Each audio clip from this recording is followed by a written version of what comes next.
Halo semuanya, kalau kita ngomongin soal cicilan, kredit, pay later gitu ya, kebanyakan dari kita mungkin refleks bilang kayak, kalau bisa lunas mending lunas lah, biar cepat kelar gitu. Tapi bener nggak sih selalu kayak gitu? Emang iya cicilan itu selalu merugikan? Faktanya, nggak juga. Dalam kondisi tertentu, cicilan justru bisa lebih menguntungkan daripada bayar tunai, cash, langsung lunas. Apalagi buat kita-kita yang penghasilannya terbatas, tapi kebutuhan jalan terus.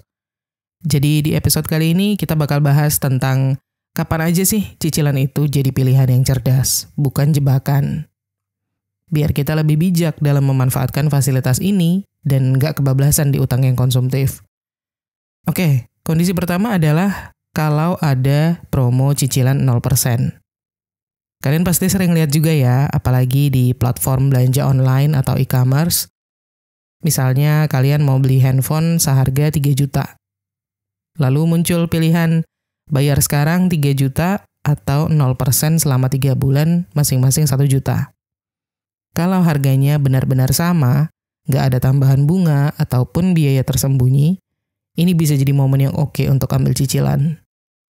Karena dengan begitu, kalian tetap bisa punya sisa uang untuk kebutuhan lain. Misalnya untuk dipakai buat dana darurat, atau kebutuhan sehari-hari, atau bahkan buat ditabung ya. Jadi kalian nggak menguras tabungan di awal, tapi barang udah bisa langsung dipakai. Apalagi buat yang penghasilannya pas-pasan, metode cicilan kayak gini tuh bisa banget jadi semacam manajemen napas. Daripada maksa, bayar lunas, terus sisa duit tinggal dikit, akhirnya malah pinjam sana-sini pas akhir bulan. Ujung-ujungnya jadi lebih mahal juga kan? Terus kondisi yang kedua, kalau barangnya bernilai besar dan mendesak. Contohnya, kulkas kalian rusak, padahal kalian tinggal sama keluarga. Atau kayak misalkan kalian butuh laptop buat kerja freelance gitu ya. Kan itu barang yang bukan buat gaya-gayaan, tapi barang yang memang esensial, kebutuhan untuk produktivitas atau kelangsungan hidup gitu.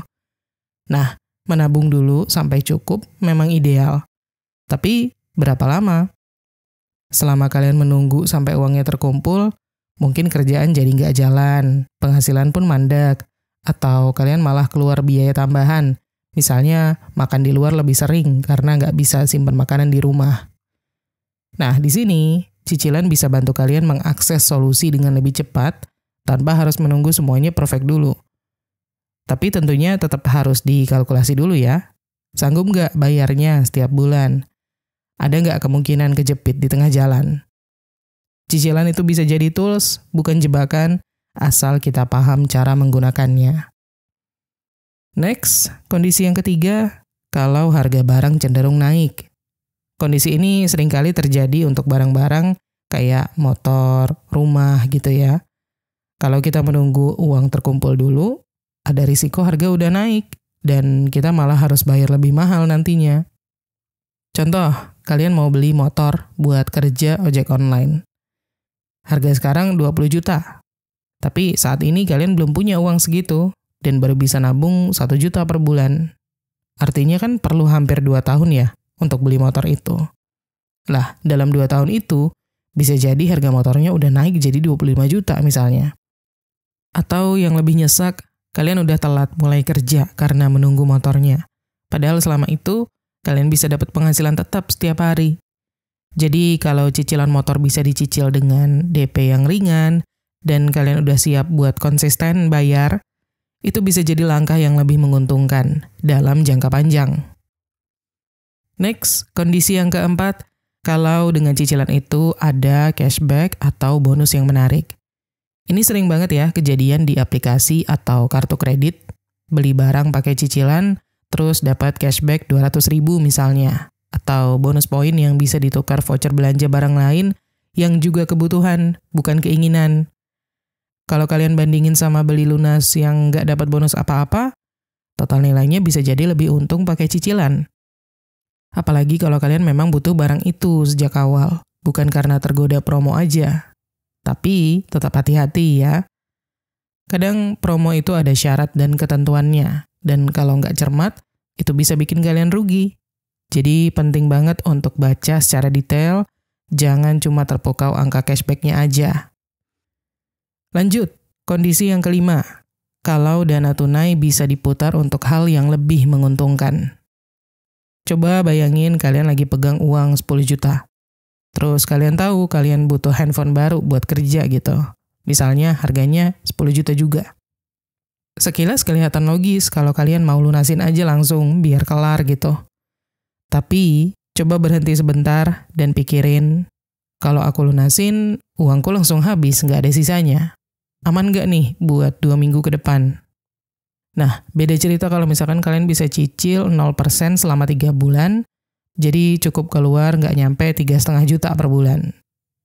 Di bulan pertama, sisanya 6,5 juta masih aman di tangan kalian. Dan disinilah kalian bisa manfaatkan kesempatan itu untuk berpikir strategis. Misalnya, sebagian kalian masukin ke dana darurat, sebagian lagi bisa jadi modal jualan kecil-kecilan, atau disimpan dulu buat kebutuhan yang nggak terduga. Intinya, supaya kalian itu nggak langsung tenggelam secara finansial hanya karena membeli satu barang. Banyak orang kadang over proud gitu ya, dengan keputusan bayar lunas, tapi nggak sadar kalau setelah itu mereka malah tekor dan harus ngutang untuk kebutuhan lain. Justru di situ kadang risikonya lebih besar. Jadi, cicilan bisa membantu kita supaya tetap punya napas selama kita tahu cara muterin uangnya dan nggak asal, wah ada sisa duit, ayo abisin aja gitu. Next, kondisi yang keenam, kalau punya cash flow yang terbatas tapi stabil. Nah, kalau ini mungkin kondisi yang relatable banget ya buat banyak dari kita, terutama yang gajinya UMR atau bahkan di bawahnya. Gaji masuk rutin setiap bulan, tapi jumlahnya memang belum bisa nge-cover pembelian besar sekaligus.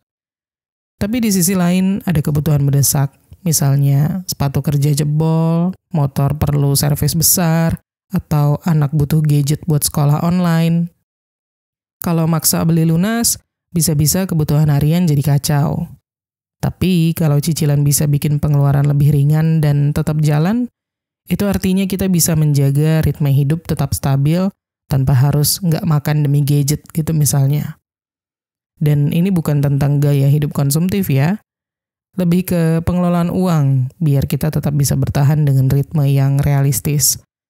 Cicilan di sini bukan bentuk malas menabung juga, tapi solusi supaya kita tetap bisa produktif dengan dana yang terbatas. Asal kita mampu mengukur kemampuan bayar dan nggak menumpuk utang di banyak tempat, cicilan bisa jadi jalan tengah yang sehat.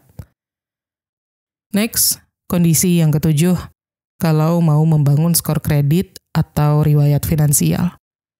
Ini sering banget dilupakan atau belum banyak yang aware gitu ya. Padahal sebenarnya ini penting banget untuk masa depan kita.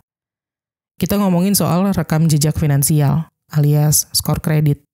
Mungkin sekarang kalian belum kepikiran mau ambil KPR, atau mau pinjam modal usaha, atau kredit kendaraan. Tapi siapa tahu nanti 2-3 tahun lagi kalian butuh.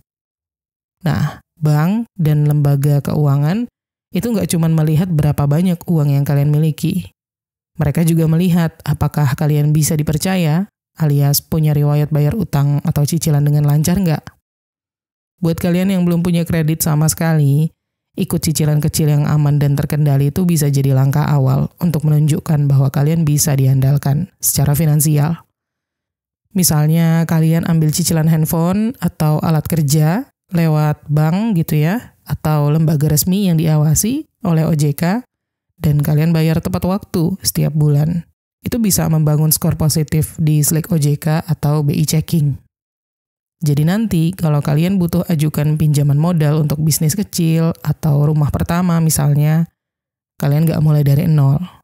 Dan ini bukan berarti kita harus ngutang dulu ya biar dinilai sama bank. Tapi lebih ke kalau memang ada kebutuhan dan bisa dikelola dengan baik, kenapa nggak sekalian bangun reputasi finansial? Next, kondisi yang ke-8, kalau ingin menjaga dana darurat tetap aman. Katakanlah misalnya kalian punya 10 juta di tabungan. Terus ada laptop kerja yang kalian incar, harganya 8 juta. Pilihannya, kalian bisa bayar lunas sekarang atau cicilan 1 juta per bulan selama 8 bulan. Kalau kalian pilih lunas, Kelihatannya simple, tapi sisa tabungan kalian tinggal 2 juta. Nah, gimana kalau minggu depan tiba-tiba ada situasi darurat? Misalnya motor kalian mogok, atau perlu ganti onderdil, atau orang tua jatuh sakit. Itu yang kadang kita lupa. Hidup tuh nggak bisa ditebak. Dan dana darurat itu kayak sabuk pengaman kita. Nggak berasa penting sampai suatu saat kita benar-benar butuh. Disinilah cicilan bisa membantu kalian untuk jaga napas keuangan tetap stabil, sambil tetap bisa punya barang yang kalian butuhkan untuk produktif. Jadi bukan soal nggak mampu bayar lunas, tapi lebih ke sadar bahwa mengorbankan keamanan finansial untuk bayar tunai kadang malah berisiko. Next, kondisi yang ke-9, kalau ada promo besar tapi budget belum cukup. Nah, ini kondisi yang sering banget kejadian. Apalagi buat kita-kita yang rajin mantengin promo-promo Harbolnas, 11-11, 12-12, dan semacamnya ya. Katakanlah misalnya kalian udah lama pengen beli gadget atau perlengkapan rumah. Terus tiba-tiba muncul flash sale dengan diskon yang besar. Bisa hemat sampai 30, bahkan 40%. Tapi kalian belum pegang uangnya penuh gitu. Kalau nunggu sampai duitnya terkumpul semua, promonya keburu hilang. Tapi kalau bisa dicicil 0% dan barang itu memang kalian butuhkan dan sudah direncanakan sebelumnya, ya kenapa enggak? Yang penting untuk diingat adalah cicilan dalam situasi ini bukan untuk belanja impulsif, tapi sebagai strategi untuk mengamankan harga terbaik di waktu yang terbatas.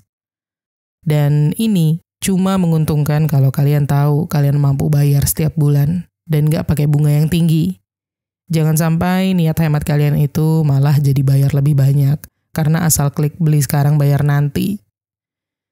Lanjut, kondisi yang ke-10, kalau biaya cicilan ditanggung perusahaan. Nah, ini special case, tapi makin sering terjadi terutama di perusahaan yang peduli sama kesejahteraan karyawannya. Kadang ada kan fasilitas buat karyawan kayak cicilan laptop, sepeda motor, atau alat kerja lainnya yang pembayarannya itu langsung dipotong dari gaji dan nggak ada bunganya. Bahkan beberapa perusahaan juga ikut ngasih subsidi atau bayarin sebagian cicilannya. Nah, kalau kalian kerja di tempat seperti ini dan memang butuh barang itu untuk menunjang pekerjaan atau produktivitas, ya jelas cicilan ini lebih menguntungkan daripada beli sendiri secara cash. Kalian tetap bisa pakai barangnya sekarang, tapi bebannya dibagi ringan per bulan, dan bahkan sebagian bisa dianggap bonus nggak langsung dari kantor gitu ya. Tapi tetap, walaupun ini kelihatan ringan, tetap harus dihitung. Jangan sampai total potongan gaji setiap bulan bikin keuangan kalian megap-megap. Next, kondisi yang ke-11. Kalau punya penghasilan nggak tetap, tapi terprediksi. Nggak semua orang punya gaji bulanan yang jumlahnya tetap gitu ya. Banyak juga yang penghasilannya fluktuatif, naik turun, tapi masih bisa diprediksi. Contohnya, freelancer, ojol, content creator, atau pedagang musiman kayak yang jualan makanan pas Ramadan gitu ya. Nah, dalam kondisi kayak gitu, kalian tetap bisa mengambil cicilan, asal kalian tahu kapan bulan ramai dan kapan bulan sepi. Jadi kalian bisa susun strategi dulu, misalnya di saat bulan ramai, bayar cicilan lebih dulu, atau bahkan bayar lebih dari minimum untuk antisipasi bulan-bulan sepi. Ini bukan tentang memaksakan diri, tapi soal adaptasi dengan pola pemasukan yang kalian tahu ritmenya. Sebenarnya yang penting itu cuman jangan sampai cicilan itu bikin kalian stres atau menambah utang di bulan-bulan sepi aja. Kalau kalian udah tahu, katakanlah misalnya setiap akhir tahun orderan pasti rame, income pasti lebih besar dari bulan-bulan lain. Ya, cicilan bisa jadi jalan tengah biar kalian bisa tetap dapat barang yang dibutuhkan sekarang tanpa harus menunggu tahun depan. Tapi sekali lagi tetap harus jujur sama diri sendiri. Kalian udah benar-benar paham pola penghasilan kalian belum? Jangan sampai kalian kira bisa, tapi ternyata terjebak sama cicilan, terus kelabakan deh. Dan kondisi yang ke-12 adalah kalau pengen belajar lebih disiplin soal keuangan. Nah, ini juga special case, Kadang cicilan itu bisa jadi semacam alat bantu untuk kita yang lagi pengen belajar konsisten dalam mengatur pengeluaran. Let's say, kalian selalu gagal menabung setiap bulan karena ngerasa, uang masih banyak nih, masih bisa dipakai dulu, nanti deh nabungnya belakangan aja. Tapi ternyata nggak pernah kesampaian. Di akhir bulan nggak ada sisa yang bisa ditabung. Nah, dengan mengambil cicilan untuk barang yang memang dibutuhkan, kayak alat kerja, perlengkapan rumah, atau kendaraan, kalian dipaksa untuk menyisihkan uang secara konsisten setiap bulan. Kayak sistem nabung paksa, tapi ada manfaat langsung yang kalian rasakan dari awal. Dan ini bisa membantu kalian untuk membentuk habit, kebiasaan. Karena idealnya, rasa tanggung jawab terhadap cicilan itu bisa melatih kita untuk nggak seenaknya dalam mengatur keuangan. Lama-lama, kalian jadi terbiasa setiap bulan menyisihkan sebagian uang untuk tujuan tertentu. Dan dari situ, kalian bisa mulai latihan nabung yang beneran. Tapi tetap, jangan jadikan cicilan sebagai cara untuk memenuhi semua keinginan kalian. Karena kalau kalian terlalu ambil banyak cicilan untuk hal-hal yang nggak penting, justru ya bisa numpuk dan menghancurkan cash flow kalian sendiri. Pokoknya, dalam case ini, gunakan cicilan sebagai alat bantu untuk mendisiplinkan diri kalian, bukan pelampiasan keinginan yang nggak terkendali. Intinya, cicilan itu hanya alat ya, bisa bantu, bisa bikin ribet, tergantung cara kita memanfaatkannya. Yang penting bukan soal mampu bayar lunas atau enggak, tapi tahu kapan harus berpikir strategis, bukan gengsi. Oke? Segitu dulu untuk episode kali ini. Semoga bermanfaat dan terima kasih udah nonton.